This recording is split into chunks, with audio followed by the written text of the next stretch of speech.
Read Cosmic Skywalker, yesterday's reading. It was my birthday and it was my glyph day, which means I'm 52, because the journey of life is through our 4 archetypes, and each archetype we spend 13 years graduating in, and I am in that final year. I've come back to the natal glyph that I was born as, and I can now fully embody what it means to be a red cosmic skywalker. So when we look at the glyph of red cosmic skywalker, or red skywalker, we see the pillars of the temple of heaven attempting to land on the pillars of earth, and it looks kind of like an 11:11.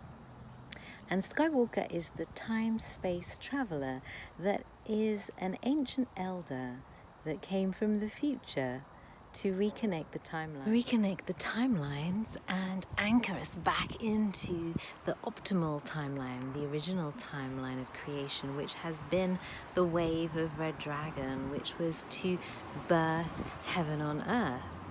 And it requires us to sort of step out of what it is to be human and to reach to the stars and to seek our divine truth and connect the dots, travel through time to understand the greater story.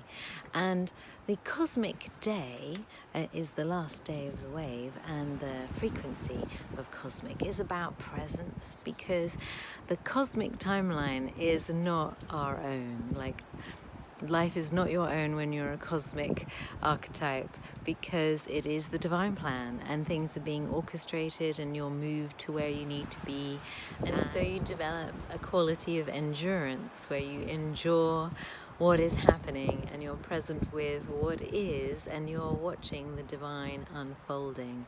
And so it is that we can really universalize our experience, which is another quality of cosmic, which is the 13th, going beyond this realm of human, the 12, and connecting to the magic beyond. And talking of which, we are bridging into the new wave that starts today, and I'll do another reading for that in a minute, but they are beautifully connected. So I describe myself as the sage of the age of the new shamans, because I noticed that Cosmic Skywalker was holding the portal and lighting the way to the age of the wizard that we are now in. And I was born in the last generation, that was 1967 to 19... And now we are again in that generational wave of White Wizard, 2019 to 2032. So we are at the beginning, in the second year of that process. And we begin that cycle again today. So everything is kind of dovetailing together in a most profound and amazing way. And Skywalker is the anchoring the Divine Mother's dream for heaven and earth, and the wizard needs to come back to that, come back to grounding in the mother, where our technology and our wisdom has taken us away from nature, taken us away from the life force, and moved us more and more into technology that has divorced itself from nature and the life force, and therefore disconnected from spirit. So Skywalker is the priestess path. It is the connection with our spiritual truth, connect to our spiritual truth, but in an embodied way, bringing it into the physical.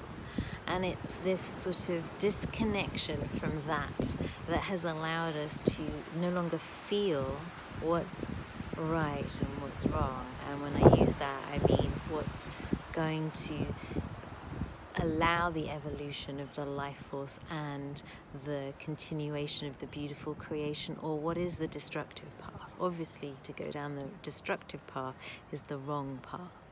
And we have destroyed this creation 4 times before.